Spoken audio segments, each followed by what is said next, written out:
juiz Sérgio Moro já anunciou que a Operação Lava Jato caminha para o fim. A operação que investiga a corrupção na Petrobras começou na Justiça Federal do Paraná e chegou ao Supremo Tribunal Federal com os processos envolvendo políticos de diversos partidos. Ao longo de mais de 2 anos, diversas ações e decisões judiciais foram alvo de críticas de advogados criminalistas. No início deste ano, mais de uma centena deles assinou uma carta aberta. Um dos articuladores da carta foi o advogado Antônio Carlos de Almeida Castro, mais conhecido como Cacai, que é nosso convidado de hoje. Bem-vindo, Cacai. Alegria estar aqui, para mim é um prazer. Cacai, delação premiada, prisões preventivas, qual que era o conteúdo dessa carta? Vocês puseram foco no quê? Em primeiro lugar, é importante ressaltar que a Operação Lava Jato é importantíssima para o país e veio em boa hora. O que acontece é que nós temos que discutir um pouco como se faz o enfrentamento da corrupção. É óbvio que todos nós somos contrários à corrupção. Você é, eu sou. Eu não admito que juiz algum, procurador nenhum, venha dizer que é mais contrário à corrupção do que eu. Como enfrentar a corrupção é que é a questão. Como enfrentar o processo é que é a questão.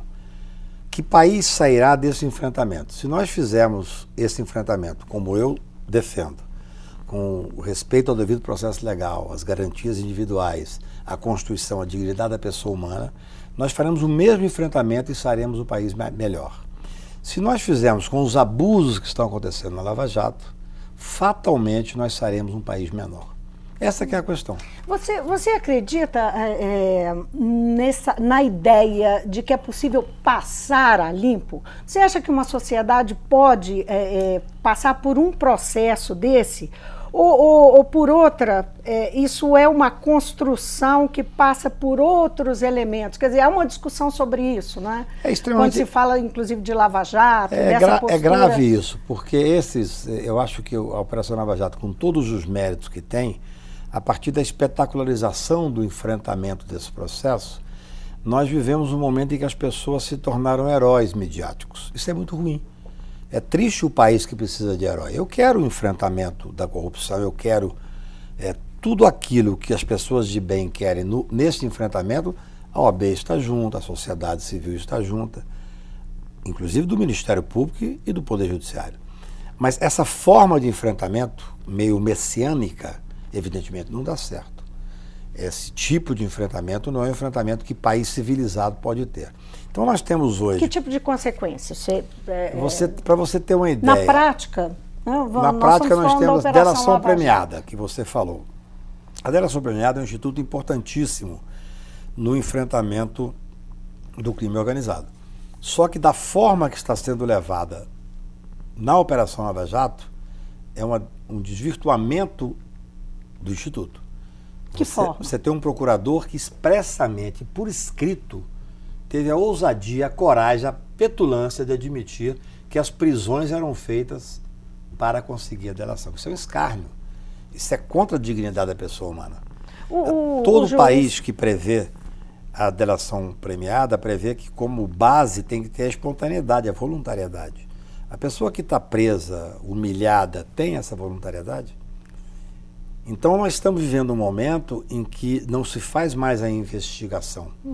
Você faz uma troca, e o Estado não pode fazer isso, o Estado não pode se permitir fazer esse tipo de troca, em que o cidadão é humilhado, é afastado da sua família, inclusive muitas vezes dizem que vão investigar a própria família para que ele faça a delação. Então assim, eu não sou contra a delação premiada, nem poderia ser, o instituto útil, mas da forma vulgarizada que está sendo feita é, no meu ponto de vista, contra o Estado Democrático de Direito, assim como o excesso da prisão preventiva. Em qualquer país civilizado, a prisão preventiva é absolutamente a exceção. Você pega a Dinamarca, tem 3 mil presos. Você pega a Noruega, tem 4 mil presos. Aí você pega o exemplo, que o Lava Jato gosta de citar o exemplo dos Estados Unidos, tem 2,5 milhões de presos. É na contramão da história. Agora, Cacai, o juiz Sérgio Moro se contrapõe a esse argumento em relação à delação premiada e as prisões que seriam, digamos, criariam essa condição, né, favoreceriam a delação premiada, levariam a quem está preso nessa situação, como você disse, de restrição, de humilhação e tal, a fechar o acordo, ele diz que isso é uma exceção à regra na operação. É muito interessante a visão do Ministério Público quando se diz de Lava Jato. Agora tem um projeto sobre abuso de autoridade, que nós estamos defendendo esse projeto e o Ministério Público está dizendo que ele veio para impedir a delação premiada. É uma grande balela e um desconhecimento. O projeto é um projeto de 2009, antes da delação premiada, antes da Lava Jato existir. Nesse projeto existem restrições à forma abusiva de fazer a delação premiada. Então estão dizendo, não, isso é para impedir a delação premiada. Não, o Instituto é correto, usado em vários países e é bom para enfrentar o crime organizado. Agora, o Instituto não pode ser a regra. Você não pode ter um Instituto que substitua a investigação. E a palavra do delator vira a realidade, vira a verdade. Só para você ter um exemplo, teve um delator, Sérgio Machado, que provocou, no meu ponto de vista, instruído por alguém, eu tenho uma petição para pedir quem é que instruiu, até agora o doutor Janot não se manifestou, e que gravou alguns senadores da República, um ex-presidente da República. Em cima dessa prova absolutamente fajuta e ilegal, foi feita a prisão dessas pessoas. Pois bem, quando se viu a prova, era um nada jurídico. Então, há um abuso. Isso já está sendo tratado como nada jurídico? Tanto é um nada jurídico que foi negado. Machado? Não, aquilo é um escárnio. Foi negado as prisões e nós estamos esperando agora a consequência disso. Eu pedi, inclusive, uma investigação sobre quem é que patrocinou. Porque nada se faz por acaso. Agora, só uma observação. Você falou que esse projeto é de 2009. Ele realmente é de 2009, mas ele é tirado da gaveta neste momento. Mas você sabe quem que pediu para tirar? Essa que é a questão. Esse projeto é um projeto que tenta limitar... Eu sou a pessoa que menos quer criminalizar condutas. Eu estou, nesse momento específico, apoiando esse projeto por outros motivos. Porque hoje em dia o Brasil virou um país monotemático. É como se só existisse Sérgio Moro e só existisse Lava Jato. Eu estou preocupado com o abuso que existe nas favelas. Por exemplo, existe no Brasil hoje, em algumas... É um risco acontecer agora, por exemplo, nas Olimpíadas. Existe mandados coletivos de busca e apreensão em favela. Aí é um abuso de poder. Ninguém fala disso. O Brasil só se fala daquilo que sai na primeira página dos jornais. Existe um menino que apanha na rua para poder ficar quieto até ser revistado pela polícia. Isso é um abuso. Existe no interior do Brasil aquela pessoa que é presa e que deveria ter sido solta ontem, que está presa mais 2, 3, 4, 5 dias. Isso é abuso. Então nós temos que parar de pensar que só existe a Lava Jato no país. Por que esse projeto foi feito em 2009?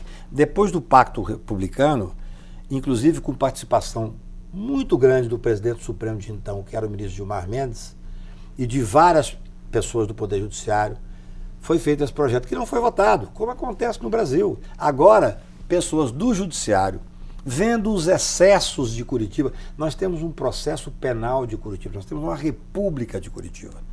Não sou só eu que digo, não. Eu digo porque eu sou advogado e tenho tranquilidade para dizer. Mas também o Poder Judiciário vê isso. Mas essas críticas que estão sendo feitas, naturalmente, estão sendo feitas, essa carta, né, aberta, ela foi feita por advogados criminalistas e, segundo a reação tanto de magistrados quanto de procuradores em relação a essa carta, a resposta foi nos seguintes termos: olha, vocês têm interesses a preservar. Vocês estão falando enfim, julgando para a plateia. Isso não é verdade, então... Vivian, você veja bem. A maioria das pessoas ali não advoga na Lava Jato. Talvez o fato do meu nome estar lá prejudicou a carta, porque eu tenho vários clientes na Lava Jato. Mas é só o seu caso? Não, tem alguns, evidentemente. Os advogados podem advogar. Tem vários que não advogam na Lava Jato. Tem, por exemplo, um ex-procurador da República que assinou a carta porque viu que, enquanto ele era procurador, na turma que ele atuava no STJ, o entendimento criminal era muito mais tranquilo, muito mais garantista do que na Lava Jato. Agora, foi um manifesto mais técnico ou mais político? Porque vocês foram acusados de serem genéricos, de não Seguramente o manifesto político. Você, quando está enfrentando a mídia toda contrária, você tem uma espetacularização do Poder Judiciário, você tem uma espetacularização do processo. Por exemplo, sempre que sai uma operação, o Ministério Público e a Polícia Federal faz uma coletiva de imprensa de 2 horas, esmiuçando, aí o Brasil inteiro para ver. Isso é um absurdo, isso é contra a paridade de armas. Aquele cidadão que está sendo exposto ali, ele não, sequer é réu. Se fosse, já não poderia fazer. E nenhum país civilizado do mundo faz isso. Mas ele está sendo denunciado. No entanto, ele é tratado como se processado fosse e condenado fosse. Se esse cidadão for absolvido, ele já está condenado. Ele já foi condenado naquele momento. Agora, você faz um comentário durante uma palestra que você deu, que eu andei procurando.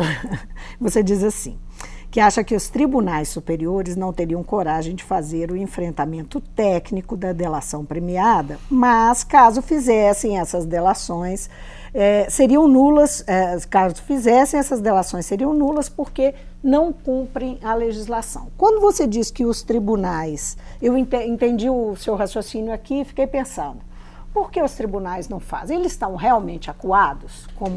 Eu não diria acuados, seria uma indelicadeza com o Poder Judiciário. O que eu entendo é o seguinte, nós estamos vivendo um momento muito grave.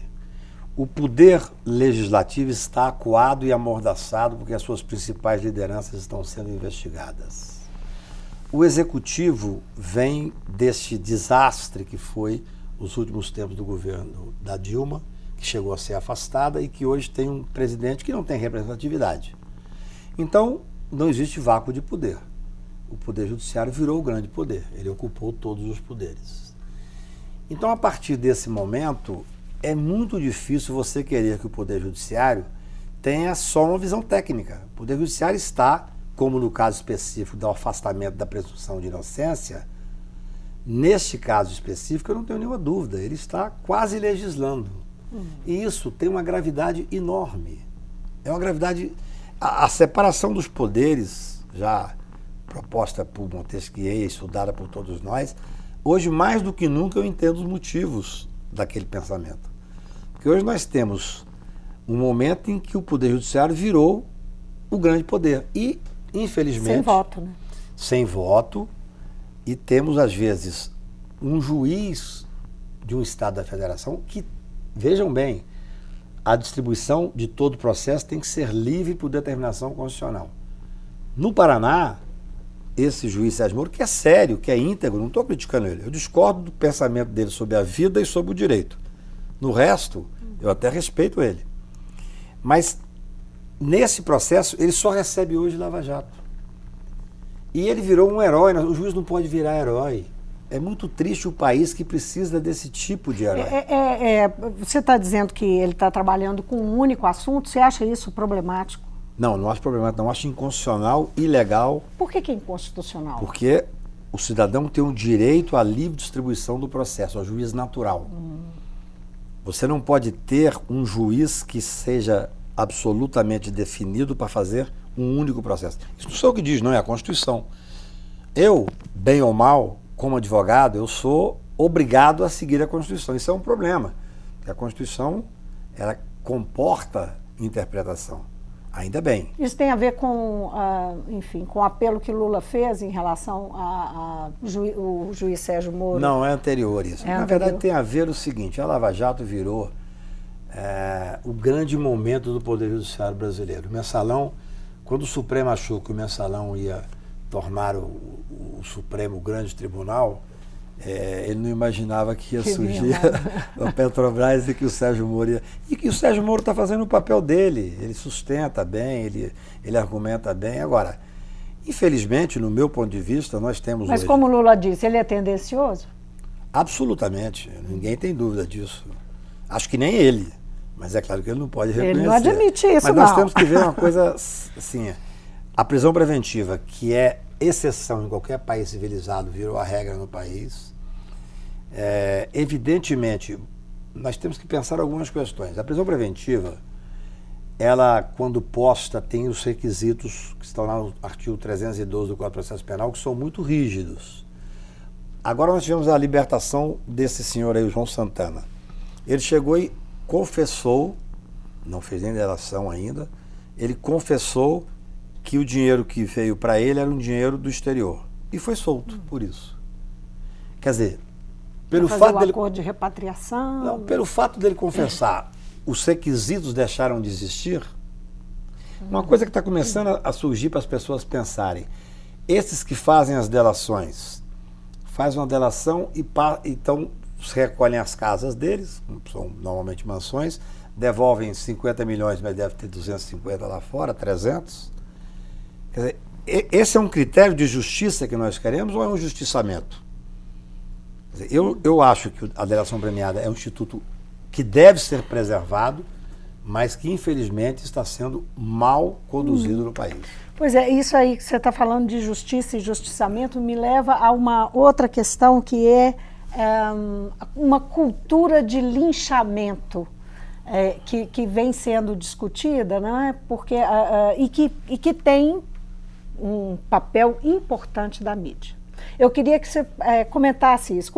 Como é que você vê o papel da mídia nesse contexto e esse comportamento que está muito presente na nossa sociedade, que é essa cultura do eu linchamento? sou um crítico, quanto mais e diário, dessa espetacularização do processo penal brasileiro. Quer dizer, eu sou contra, inclusive, a transmissão do processo penal pela TV Justiça. Talvez tenha sido o primeiro do Brasil, agora já tem várias pessoas que são contra. Acho que a TV Justiça veio de forma muito interessante para dar uma transparência para o Poder Judiciário, mas não sobre o processo penal. O processo penal é prova e tipicidade. Se eu chego perto de uma pessoa na rua, aqui na Praça da Liberdade, e pergunto, você é contra ou a favor do casamento homossexual? Ele vai saber dizer, por motivos mais diversos. Mas você é contra ou a favor a condenar o fulano? Não pode fazer uma pergunta dessa. Ele não conhece o processo.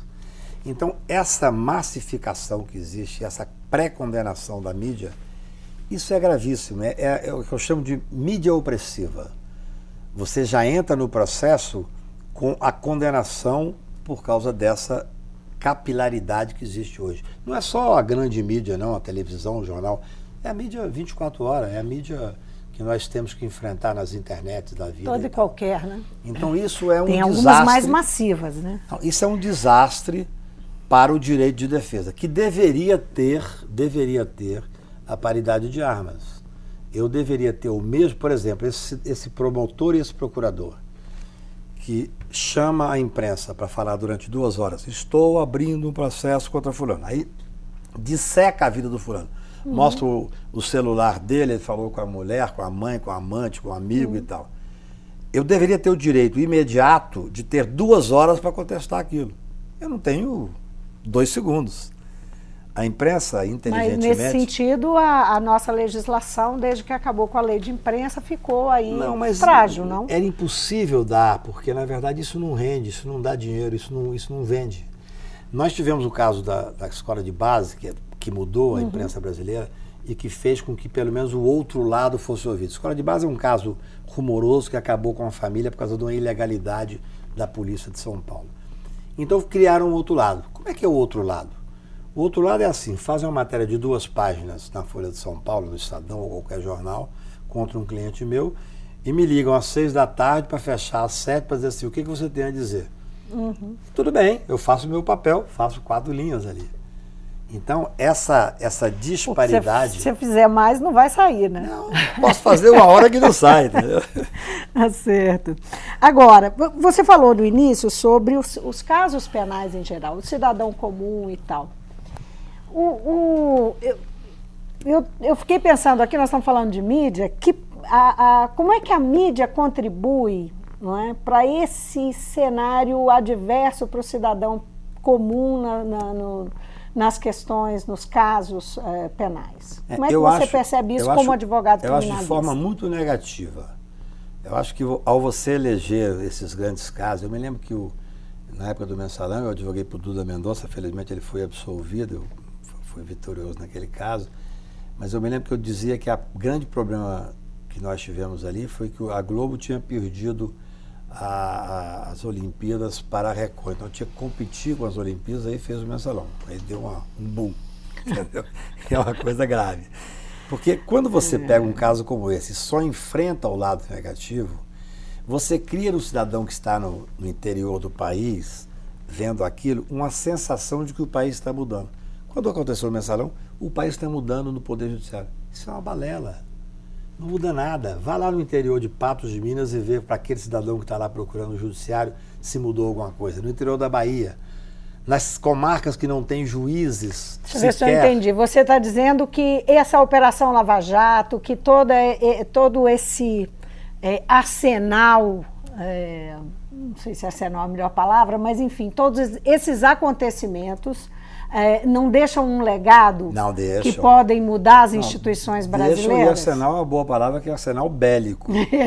Eu acho que deixa um legado, acho que a Operação Lava Jato é importantíssimo para o enfrentamento dessa questão. O meio jurídico encara assim? Deixa um legado? Cara, eu acho que deixa, porque você veja bem, porque está alterando as regras, né? Não, tá alterando... são duas coisas distintas. Deixa um legado positivo no enfrentamento de questões de corrupção que devem ser enfrentadas, deixa um legado completamente negativo na quebra de vários valores individuais, garantistas, constitucionais, que ao longo do tempo nós conseguimos incorporar no Poder Judiciário brasileiro. Tenho uma certeza, Vivian, todas as vezes que tem uma operação midiática forte, o direito individual sofre. Porque quando entra o lado muito midiático, nós, advogados criminais, perdemos força, nós perdemos legitimidade. Hoje existe, inclusive, uma tentativa de criminalização do advogado. A criminalização da política é evidente. Teve um episódio aí de um desembargador que... Não, disse que ia perdoar os advogados que defendem os clientes. Quer dizer, o advogado apresentou uma demanda ao julgar normal. Um determinado processo, ele disse que ele perdoava os advogados. Então, assim, você vê o grau de confusão que existe. Eu acho que a Lava Jato é uma operação importantíssima. Acho que esse enfrentamento está sendo feito, em muitas das vezes, de forma correta, mas a minha questão é denunciar os abusos. Porque eu acho que essa discussão tem que se dar na sociedade brasileira. Eu estou vendo cada vez mais como houve uma capitalização. Você começou dizendo, diz que vai terminar em tanto tempo. Está caminhando para o jogo de marketing. No jogo de marketing. Ninguém sai de cena quando está fazendo sucesso. Isso não existe. E, na verdade, isso aqui é um processo criminal, mas é um jogo de cena. Ontem nós tivemos, no Congresso Nacional, o juiz Sérgio Moro defendendo numa dessas 10 propostas que o Ministério Público propõe para mudar a legislação brasileira penal. Porque há do meu ponto de vista, uma deslealdade intelectual do Ministério Público. Que ele diz, conseguimos 2 milhões de assinaturas. Eu duvido que 0,1% das pessoas que assinaram tenham lido aquilo ali. É o que eu costumo dizer. Eu estava numa fila em Teresina, saindo de uma palestra que fiz, tinha 6 pessoas numa fila. E tinha um banner contra a corrupção, um negocinho de um procurador fazendo que ninguém entendia, para assinar. E tinha 6 meninos assinando. E eu perguntei, entrei na fila. Aí um deles me reconheceu, Cacai, você é advogado, eu tiro uma foto aqui, você vai assinar? Eu falei, você está assinando o quê? Eu estou assinando contra a corrupção. Eu falei, não. Você está assinando para tornar a prisão obrigatória, você está assinando para tornar a prova ilícita possível. Claro que não, sou estudante de direito. Você leu? Ninguém lê. Então isso é falta de lealdade intelectual. Eu até brinco. Botaram lá Maria Fernanda Cândido para colher assinatura. Se ela me pediu, eu assino na hora. Eu não tenho nenhuma dúvida.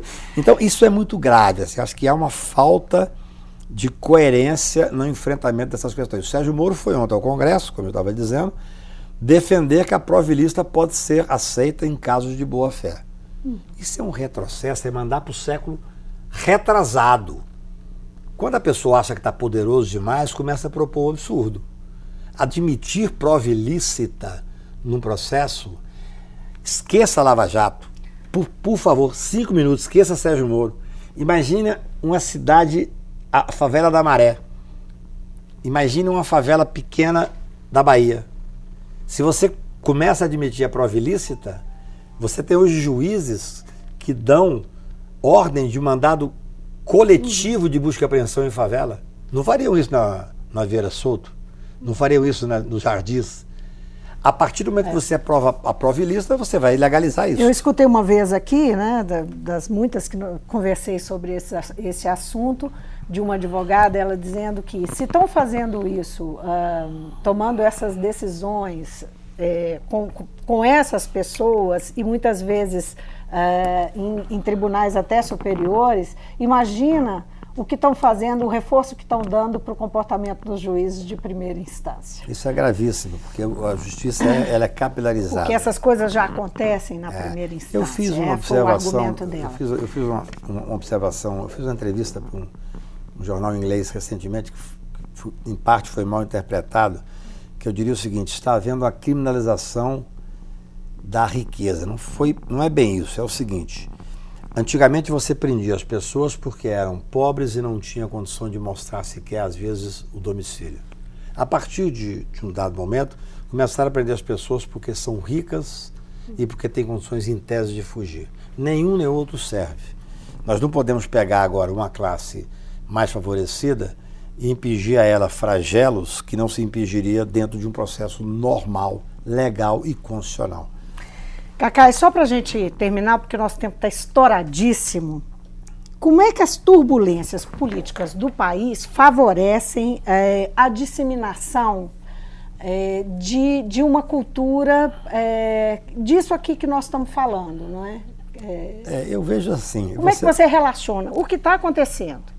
É muito ruim. Juridicamente com essa turbulência política. No momento em que nós temos um país fragmentado, fragilizado, nós temos um processo de impeachment que evidentemente qualquer cidadão leigo ou político ou jurídico sabe que não houve crime de responsabilidade, que a retirada da presidente, embora fosse incompetente, no meu ponto de vista, o impeachment não é a saída, mas está já sedimentado.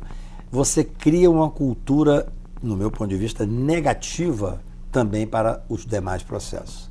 Ou seja, se fazem uma força para retirar a presidência da República, que certamente crime não houve ali, e se você prioriza através dessa massificação e espetacularização do processo penal o que está acontecendo de abusos, e são evidentes em Curitiba, principalmente com excesso de prisão preventiva, com excesso de delação, você cria um momento extremamente grave no país. Nós estamos vendo um momento grave, em que eu tenho muito medo de surgir essa cultura de que esses extremos, assim, é necessário enfrentar a corrupção? Óbvio, todos nós queremos enfrentar.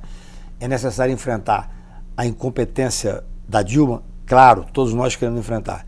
Mas não é nem pela retirada não constitucional da presidenta e muito menos pelo enfrentamento penal sem a manutenção do devido processo legal dos direitos da pessoa humana e da dignidade da pessoa humana. Cacai, foi um prazer tê-lo aqui. Uma alegria enorme. Infelizmente, esse tempo passou correndo, não dá para a gente esticar a conversa, mas muito obrigada. Obrigado, é uma alegria falar com você e com seus ouvintes. Eu conversei com o advogado criminalista Antônio Carlos de Almeida Castro, Cacai. Ele participou em BH do Encontro de Ciências Penais Professor Jair Leonardo Lopes, organizado pela OAB, Seção Minas Gerais, e veio graciosamente ao mundo político conversar conosco sobre a Operação Lava Jato e seus desdobramentos. O Mundo Político fica por aqui. Obrigada por nos acompanhar e até o próximo programa.